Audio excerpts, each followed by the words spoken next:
el día de hoy en Sinfloro vamos a tratar el tema del envenenamiento masivo que ha habido producido por una bebida cuya descripción nos la vamos a desarrollar a lo largo de esta edición. En segundo lugar, vamos a también abordar algunos temas que tienen que ver con el COVID y otras epidemias y pandemias que podrían venir en los próximos meses y años en el Perú. Hay gente que se dedica en la Internet a difundir alarmas y a asustar a la población con cosas que a veces no son ciertas. Para esto tenemos el día de hoy a Eduardo Ortega, que es el director general del Centro Nacional de Epidemiología, Prevención y Control de Enfermedades. Doctor, muy buenas tardes. ¿Cómo está usted? Qué gusto tenerlo con nosotros. Buenas tardes, don Julio. Muchas gracias por la oportunidad. La primera reflexión la quiero hacer alrededor de que han muerto un número considerable de personas por efecto de una bebida que creo que es un estimulante, ¿no? Parecido a otras marcas que circulan en el medio. Quisiera que usted nos explique primero de qué bebida se trata y cuáles son las consecuencias en vidas humanas que esto ha tenido. Claro, lo que se ha detectado, porque estamos hablando solo de lo que se ha detectado a la fecha, existen más muestras alcohólicas en estudio todavía. Es una bebida alcohólica gasificada, que es una combinación de tipo gaseosa con saborizante y alcohol, una especie de cóctel preparado, ¿no?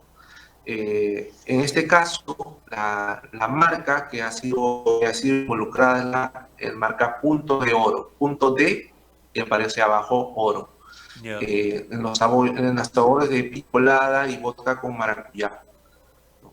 Sin embargo, tenemos la sospecha de que no es la única bebida involucrada, ya que tenemos decenas de muestras que todavía están procesándose en laboratorio, se están llevando al laboratorio del Ministerio Público para la confirmación respectiva del metanol. El metanol es un alcohol llamado también alcohol de madera. Es un conocido disolvente, anticongelante, se está presente en el ron de quemar, Claro. eh, también unos preparados para limpieza, ¿no? Y a diferencia del alcohol etílico, este alcohol metílico o metanol es sumamente tóxico. Es Cómo se produce absorbido en el cuerpo a través de la enzima alcohol deshidrogenasa. dígame una cosa, Intoxicación, el fenómeno que ha pasado de sí. intoxicación masiva con este producto es por la presencia de metanol. ¿El metanol es de por sí un producto tóxico? Sí, el metanol es de por sí un producto tóxico. Es un conocido tóxico que puede producirse como contaminante de la destilación. En otras palabras, usted tiene licores que son producidos por fermentación, ejemplo, Ujú. cerveza y vino, y tiene licores producidos por destilación, como cañazo, ron, aguardientes, pisco, ¿ya? Incluso estos licores en estado usual en la destilación, a veces en la cabeza de la destilación, como se le llama, pueden producir cantidades pequeñas de metanol. Entonces esa parte se desecha, esa parte de la destilación se desecha. En este caso, grandes cantidades de metanol, miren, apenas entre 20 y 150 mililitros es variable, pueden producir daño considerable, incluso la muerte. ¿Qué tipo de daños puede producir, doctor? ¿Cuáles son sus efectos cerebrales, neurológicos? ¿Qué tipo de daños conocen ustedes? Hay efectos cerebrales que son, por ejemplo, accidentes cerebrales vasculares, hemorragias a nivel de los centros del movimiento que ocasionan daños permanentes. Por ejemplo, tiene un síndrome parkinsoniano, síndrome semejante al Parkinson. Eh, También ocasionan ceguera, ¿no? Caramba. Dañan el nervio óptico, ocasionan daño en el hígado, si se consumen crónicamente llevan a cirrosis con rapidez, daño al riñón, ¿no? Esto se debe a su metabolismo en el cuerpo, ¿no? A diferencia del alcohol etílico, el alcohol metílico rápidamente produce esa toxicidad. Doctor, la pregunta es cómo es posible que circulen en el mercado nacional Para empezar, ¿esta bebida es del Perú o es importada? Nosotros estamos todavía acelerando las fuentes, porque por un lado se lleva las muestras y por otro lado está la investigación de las fuentes. Sin embargo, esta investigación, como conlleva un delito, ya que el metanol es un tóxico conocido, va a tener que ser parte de un proceso penal. Lo que sabemos es que existía hace mucho tiempo una ruta de contrabando de alcohol, en otras palabras, licores de dudosa procedencia que se usaban en zonas rurales podían contener pequeñas cantidades de metanol, ¿no? Y llevar a brotes tóxicos. En Lima y Callao, el último reporte de intoxicación fue por un preparado casero, entre comillas, y se produjo en el año 2010.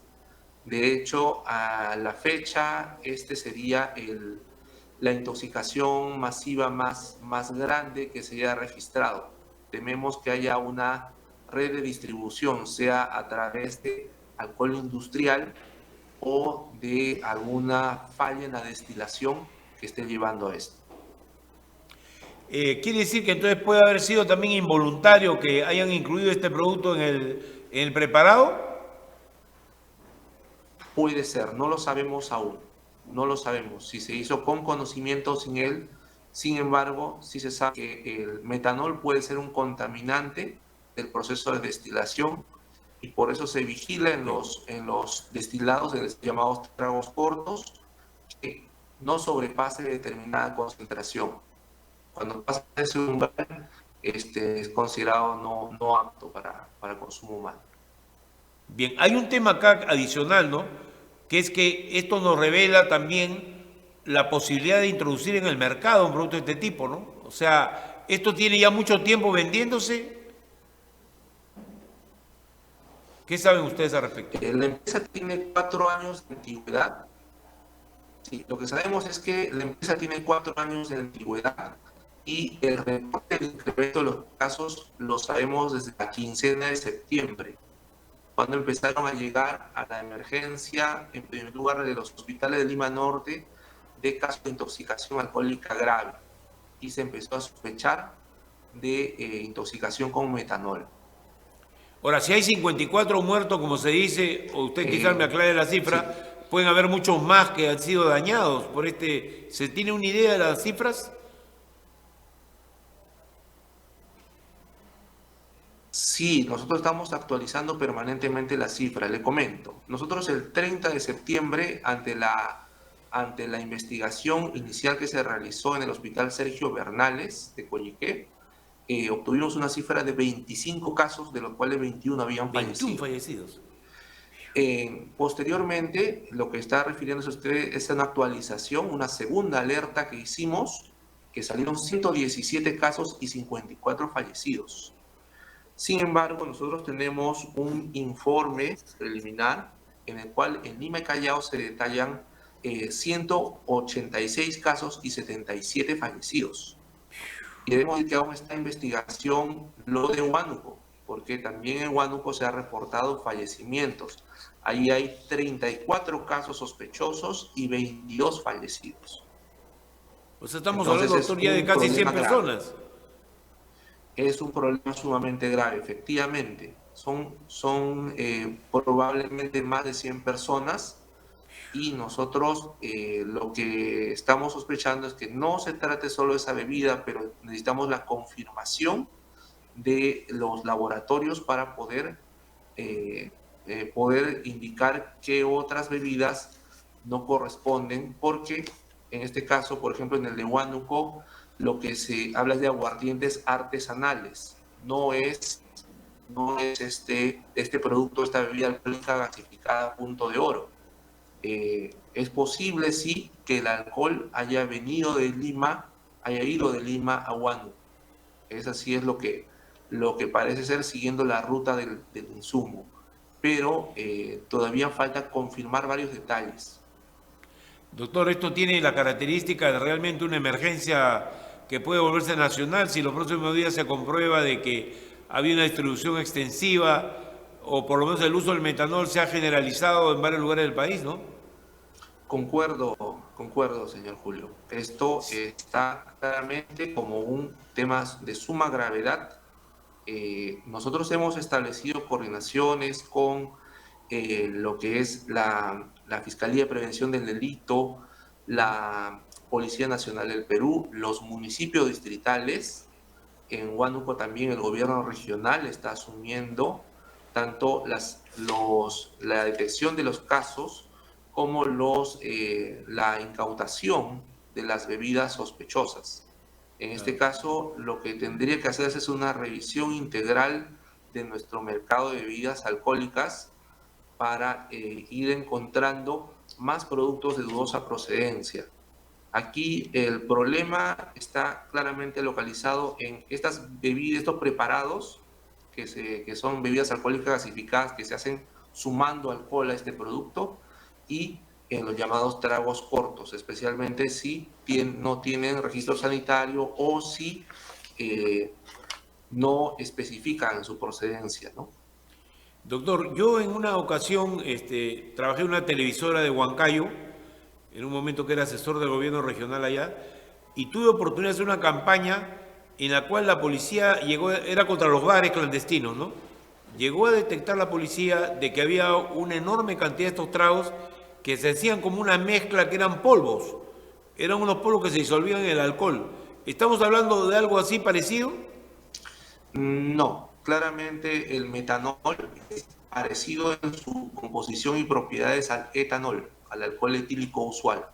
Ya. No es un polvo, se añade como un líquido más, y el problema es la toxicidad. De hecho, el etanol es usado entre comillas como antídoto, porque hace que la enzima que lo degrada da un producto menos tóxico. Entonces, la enzima alcohol deshidrogenasa, que es la que procesa el etanol, es 20 veces más afín al etanol que al metanol. Por eso a veces en el tratamiento de la intoxicación aguda se usa incluso etanol, sea oral o endovenoso. Doctor, esto pone una alerta sobre todo el tema de bebidas, como usted bien ha dicho, y sobre todo en la vigilancia de los padres sobre los jóvenes que acuden a los centros de diversión o la ingesta de bebidas que son compradas de manera espontánea, ¿no? Porque supongo que esto también incluye jóvenes de nivel escolar, por lo menos en los últimos años, y probablemente estudiantes universitarios y otros que deben ser el público más o menos objetivo de esta bebida, ¿no? Claro, los jóvenes, los universitarios y los estudiantes de secundaria son usualmente el público objetivo de estas alcohólicas gasificadas que tienen 6,5, 7%, 8% de alcohol. O sea, son graduaciones de alcohol entre comillas bajas.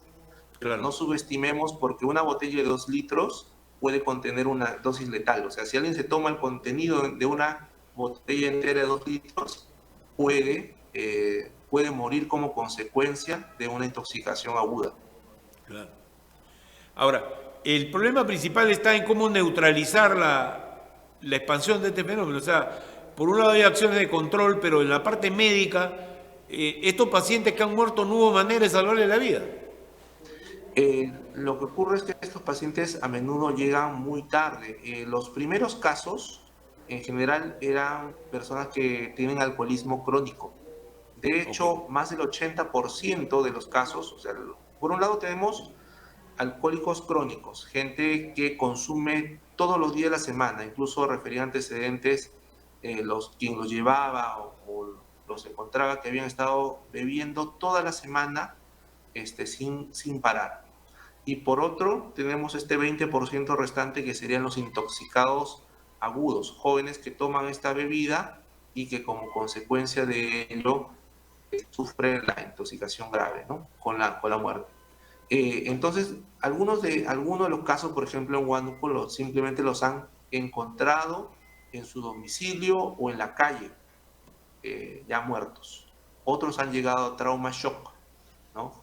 Donde ya por la acidosis, por el daño en el riñón y por el daño en el cerebro fallecieron, ¿no? Otros se han recuperado, pero ya con secuela, con ceguera o con daño qué neurológico, por ejemplo, terrible, ese parkinsonismo, esas alteraciones en el movimiento. terrible, terrible. Y el efecto, aparte de los 100 muertos, ¿se tiene la cifra exacta de cuántos son los damnificados, digamos, los afectados por esta... Por eso. O mueren de frente, no sé.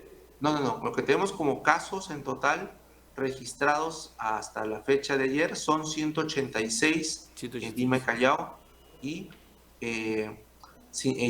34 en Huánuco, ¿no? Entonces, esos son todos los afectados. Pero esos no tienen origen en la bebida Punto de Oro, los de Huánuco aparentemente, ¿no? Los de Huánuco aparentemente no tienen origen en la bebida Punto de Oro, es otro producto, pero es posible que si logramos detectar la ruta que siguió el alcohol, haya procedido de Lima y pueda tener fuente común con este producto. No sé si ha sido un lote de alcohol industrial, como sí sabemos que históricamente ha habido un contrabando de alcohol industrial que podía a menudo estar contaminado con metanol, ¿no? De hecho, el ron de quemar, hasta el ron de quemar se puede destilar. El ron de quemar tiene una combinación de etanol y metanol. Es así. Y se podría destilar para quitarle el mal sabor, porque se le añade ese color azul y un saborizante para que tenga un mal sabor. Pero podría, a través del proceso de destilación, conseguirse eliminar el colorante y el saborizante. O sea, no es... Exacto, o sea, no hacer es un procedimiento nada, químico para poderlo hacer más accesible. no Mire, es nada yo imposible. quisiera pasar a otro tema, me parece terrible esto, pero ustedes, quería preguntar algo más, ¿ustedes tienen laboratorios especializados que les permiten detectar estas emergencias? Nosotros, el caso de las bebidas, quien conduce la detección del producto en la bebida es el Ministerio Público. Ok. En el caso de las personas, la detección de metanol en sangre la realiza el laboratorio de la Universidad Nacional Mayor de San Marcos, que es el Psicotox, ¿no? Esos son los dos laboratorios, uno es para las bebidas y el otro para las personas. Estando centralizados es probable que no se tenga la información sí. de provincias, ¿no? De otro lugar del país donde haya esta epidemia. O que las muestras demoren, correcto, o que las muestras demoren más en procesarse porque tienen que viajar para poder dosarse acá en Lima. Yo quería preguntarle algo más, doctor, respecto siendo usted el director general del Centro Nacional de Epidemiología, una preocupación que el día de ayer estábamos conversando aquí con algunos especialistas que nos visitaron, era el problema de que hay una reactivación de la pandemia del COVID en Alemania e Inglaterra, y esta es una época en la cual si usted sale a la calle va a ver gran cantidad de turistas de esos países que están dando vueltas por la ciudad de Lima y por parte de los centros turísticos del país. Entonces, ¿es posible una presencia, un trasvase de ese rebrote que hay en Europa aquí al Perú?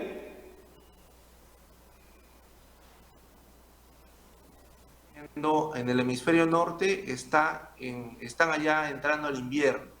Entonces, todas las infecciones respiratorias, incluyendo COVID-19, están aumentando allá.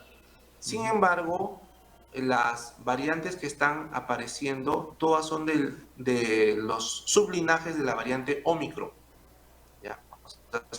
Más leves. De la variante Omicron, que nos afectó en la tercera y cuarta ola. A la fecha, claro que es posible una reintroducción. De hecho, nosotros en nuestras predicciones de modelo matemático tenemos que a fines de diciembre o a inicios de enero va a haber una quinta ola. Sin embargo, esperamos que esta sea más pequeña y más leve que las anteriores, incluso que la cuarta. Doctor, sin embargo, aquí hay un tema que ha resultado preocupante, que se ha cerrado la vía panamericana, que es el gran, esto no es MINSA, esto es salud, pero digamos, se ha cerrado la vía panamericana, que ha sido el gran centro de atención de pacientes con excelente calidad, con más de 2.000 camas y con una inmensa emergencia que fue habilitada para el COVID. ¿Es sabio, viendo estas posibilidades, deshabilitar ya esa facilidad? Que significa dejar nuevamente que sea, ya no es hospitalaria, sino se va a volver en un edificio cualquiera. En el caso de la Villa Panamericana, son edificios de departamentos, no pertenecen a Sí, arquitectura hospitalaria y solo se habilitaron para pacientes ok, con cuadros leves que no requirieran oxígeno. Y es para, más que nada para aislamiento de ellos y sus familias. Esa ya, fue la intención. En este momento, dado que el número de casos ha disminuido enormemente, es probable que no sea necesario mantener la villa abierta. En el caso de los hospitales, si bien es cierto que siempre va a haber necesidad de camas de hospitalización y camas UCI para pacientes COVID, debemos recordar que incluso en el peor momento de la cuarta ola, el consumo de oxígeno fue sumamente, no digo bajo, pero sí no hubo un estrés. Nosotros ok. como sistema de salud tenemos la capacidad de producir 10 veces el consumo actual de oxígeno. Porque hay plantas Y sobre los hospitales, ¿no? Se ha hecho un claro, esfuerzo, ahora hay creo, en varios plantas de hospitales. oxígeno en los hospitales Claro, y en esta cuarta ola de variante Omicron fueron realmente pocos los que necesitaron oxígeno de manera intensiva. ok. Entonces no La, hubo la, tanto estrés sobre los hospitales como sí pasó hasta en la tercera ola. ¿Y en qué estado está la epidemia de este nuevo virus que había brotado, que venía del África, la fiebre africana, no me acuerdo cómo se llamaba? Se refiere a la viruela del mono, La aunque el viruela del nombre, mono, exactamente, sí. ¿En qué estado aunque el está eso? nombre es un poco injusto porque el principal reservorio en la naturaleza son roedores. Debería ser viruela de la rata o algo La parecido. viruela de la rata. Efectivamente. ¿Ya? O sea, Claro, se le llama viruela del mono porque se descubrió en 1957 un mono, pero como ya, le digo, el principal reservorio son ratas. Lo que ya, ocurre en ese caso es que están disminuyendo los casos lentamente. ¿Qué quiero ya. decirle con eso? Que en nuestro peor momento, hace 4 semanas, teníamos 651 pacientes en seguimiento y vigilancia. En este momento registramos menos de 350. Estamos en disminución. Ok, Sin embargo, es verdad que a la disminución de casos en varones le sigue un incremento leve de casos en mujeres. Nuestra preocupación era que no se quedara en un grupo de la población, o sea, que se extendiera a mujeres, niños, claro. gestantes, a toda la población. Sin embargo, la gran mayoría de los casos se ha dado en hombres y específicamente en hombres que tienen sexo con otros hombres. Y en este momento está en una disminución progresiva de los casos. Bien. O sea, quiere decir que eso estaría controlado. Ahora, la pregunta final que yo quisiera hacerle, porque ya tenemos que terminar la entrevista, ¿cuál es la verdad sobre que en el mundo vamos a seguir viviendo estas pandemias y epidemias producto ya de diferentes fenómenos que se están produciendo que tienen que ver con la interacción con la naturaleza, en este caso con los animales silvestres, que tienen que ver con virus que existen y portadores como las ratas, que han sido las causantes de la muerte de millones de seres humanos, porque todas las epidemias, las 17 veces que volvió la peste negra, fueron en hombros de las ratas que venían de China, ¿no? Entonces quisiera yo preguntarle cómo ven el futuro, que muchos de los fake news presentan un futuro muy amenazador para la humanidad y peor para los peruanos, ¿no? Diremos que siempre estamos en alerta, que efectivamente la interacción con la naturaleza hace que también encontremos más virus salvajes. Se estima que por cada virus que conocemos debe haber 10 virus que no conocemos y Que están en que los animales evidentemente, salvajes. claro, o sea, que la destrucción del hábitat de estos animales salvajes también hace que los humanos se contagien, inicialmente de nuevas zoonosis que pueden ser graves y posteriormente de enfermedades que se transmiten entre humanos, que ya son más contagiosas. Y eso ha pasado un poco con el virus de la COVID-19, el SARS-CoV-2. Al inicio era bastante agresivo y ya con las nuevas variantes es un poco menos agresivo, especialmente ya en los vacunados, pero se ha Claro. vuelto más contagioso. Pero doctor, ¿qué hacer con los 2 millones de personas que no se han vacunado o más que no se han vacunado? ¿Qué piensan hacer ustedes como ministerio? ¿Qué posibilidades hay de poder interactuar con estas personas y convencerlos que se vacunen? Nosotros insistimos permanentemente en las campañas de vacunación, incluso casa por casa, persona por persona y centro por centro, porque se va centro por centro. Sin embargo, como mensaje nosotros debemos decir que quienes deben completar 3 dosis con urgencia son los mayores de 60 años. Claro. En el Perú no debería admitirse que a alguien mayor de 60 años le falten 3 dosis de vacunación. Es lo mejor para él. Reduce de manera significativa su riesgo de enfermar y Está morir. cortado el audio. ¿Ahí se oye? El audio, no puedo escuchar. Ahora sí. ¿Hola? ¿Se oye ahí? Sí, ahora sí. Siga nomás, doctor. Ya. Que 3 dosis de vacuna en una persona mayor de 60 años reducen su riesgo de enfermar y morir. Ese mensaje es muy importante, ¿no? Y debería ser enfatizado por todos en el Perú. De Tanto acuerdo. el Ministerio de Salud como por los gobiernos regionales, que tienen la responsabilidad de vacunar a nivel de regiones. ¿Y no habría medidas más drásticas como impedir el ingreso a locales y a el acceso a ciertos servicios que ha resultado en otros países bastante eficaz? Lo que Con esto ocurre, terminamos. sí, lo que ocurre es que estas medidas ya se han aplicado, las restricciones ya se han aplicado y los mayores de 60 usualmente no van mucho a estos eventos. Usted encuentre que las principales personas que se resisten a vacunarse son gente de 20, 30, 40, que en realidad ya se infectaron o que no reciben gran beneficio de la vacuna. Entonces poner esa restricción ya no añadiría beneficio.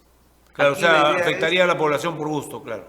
Claro, la idea es enfatizar que hay gente que es más vulnerable a infectarse gravemente, y esos son los mayores de 60.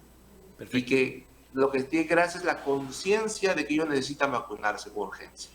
Doctor Eduardo Ortega, director general del Centro Nacional de Epidemiología, Prevención y Control de Enfermedades, muchísimas gracias. Nos ha dado usted un panorama muy amplio de esta tragedia que ha costado ya casi 100 vidas y que además involucra de manera importante también a sectores de la población que acceden al alcohol metílico sin saberlo, metanol, perdón. Y tenemos además un buen dato sobre cómo está la pandemia. Le agradezco mucho. Muy buenas tardes. Un gusto, un placer. Gracias. Amigos, con ustedes volvemos en Cifloro, como siempre, con un tema de interés para todos los que están participando en esta cadena en más de 40 ciudades del país.